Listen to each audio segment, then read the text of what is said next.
Oke teman-teman, ternyata bisnis ayam goreng itu menggiurkan yang bisa sampai marketnya 10T.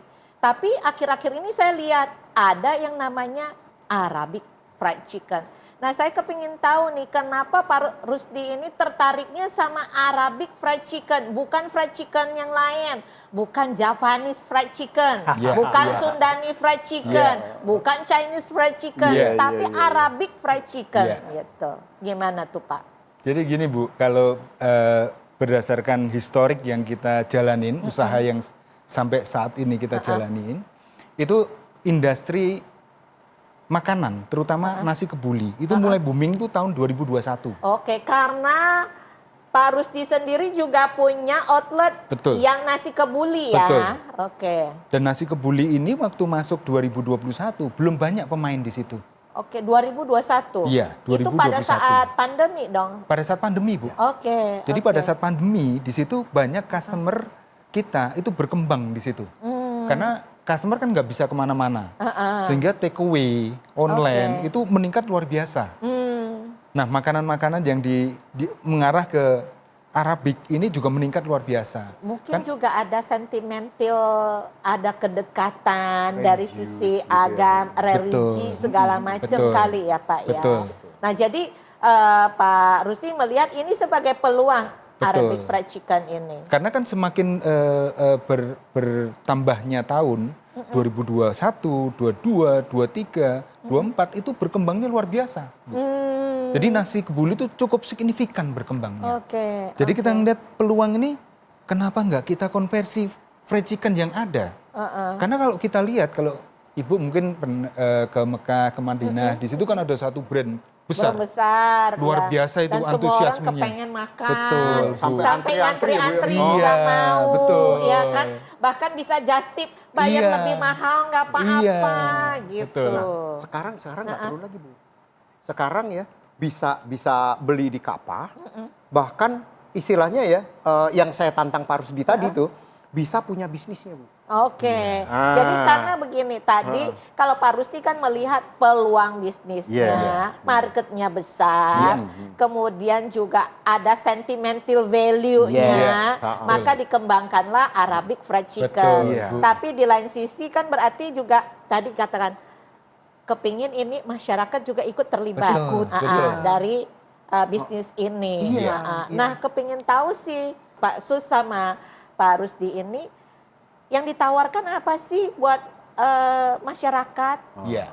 Nah kemarin kita sempat diskusi Bu dengan Pak Sus. Jadi bisnis ini kalau dikembangkan itu kita mau marketnya kemana gitu. Terus kemudian kita diskusi, setelah kita diskusikan melihat dengan pemain-pemain yang ada. Kalau kita bermain dengan UMKM yang mana customer dalam hal ini juga banyak membutuhkan, terutama customer kita yang C class, itu kan mereka juga pangsa pasarnya luar biasa besar. Oh ya, karena kan kita begini Pak piramidnya, yang di bawah di C ini gede banget. Iya kan, gitu. Bu, ini jujur ngomong ya, ide saya tuh sebenarnya gara-gara ngobrol sama Ibu di BBOH ini. Kan kita berbagi harus, Ibu bilang kan, kasih kesempatan orang jadi reseller. Makanya waktu saya ketemu Pak Rusdi, saya bilang kenapa? Kita juga Pak Rusdi nggak kasih kesempatan juga orang buat buka bisnis atau kuliner. Outlet juga satu udah ada, pengalaman sudah ada, ya ekosistemnya juga sudah ada. Kan gitu. paling susah, saya nih Bu, saya pengen buka restoran, tapi saya nggak bisa masak. Oh iya, sama kayak saya Pak. Saya cuma taunya makan doang, dan saya taunya cuma makanan enak dan tidak enak. Komplain bisa, tapi kita yang nggak tahu. Kita bisa nyobain, tapi kalau suruh masak kan kita nggak bisa, nggak semua orang punya bakat itu kan. Nah, Pak Rusdi udah punya semuanya. Jadi istilahnya saya bilang, ini gimana nih kalau misalnya kita istilahnya kerja sama orang, kemitraan lah. Istilahnya kita buka kemitraan lah ya istilahnya Bu. Dia siap Bu. Jadi istilahnya dia bisa kirim bahannya, nanti memberikan istilahnya gimana caranya ya kan. Dan yang hebatnya lagi saya tantangin Pak Rusdi, jangan mahal-mahal loh. Saya kasih tahu Bu Limi ya dan pemirsa di sini nih, istilahnya untuk buka Arabic fried chicken kalau yang brand-brand besar itu nggak cukup 1 M.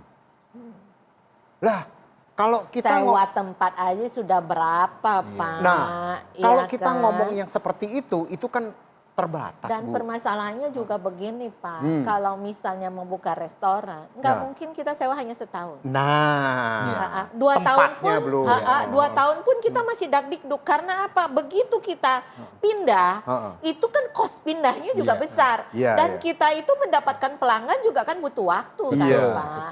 Iya kan, gitu. Nah, ini kejutan dari Pak Rusdi. Mungkin Pak Rusdi bisa share. Dengan uang berapa ya Bu ya? Ya mungkin bisa dikasih tahu, tapi mungkin kita nanti di segmen berikutnya kali kita gitu. akan ngomong. Karena kita nih saking semangatnya, ya saking ramenya kita ngobrol di sini sampai kita juga lupa nih bahwa ini udah dikasih tanda nih. Gitu. Ya kan sudah dikasih tanda sama teman-teman ya. Segmen 2-nya udah mau berakhir nih. Karena sebetulnya begini, kita tuh kepengen kasih clue dulu kepada pemirsa untuk menjadi partnernya Kava seperti apa dan outletnya Kava yang di Cibubur kayak gimana. Yuk kita lihat VT-nya ya.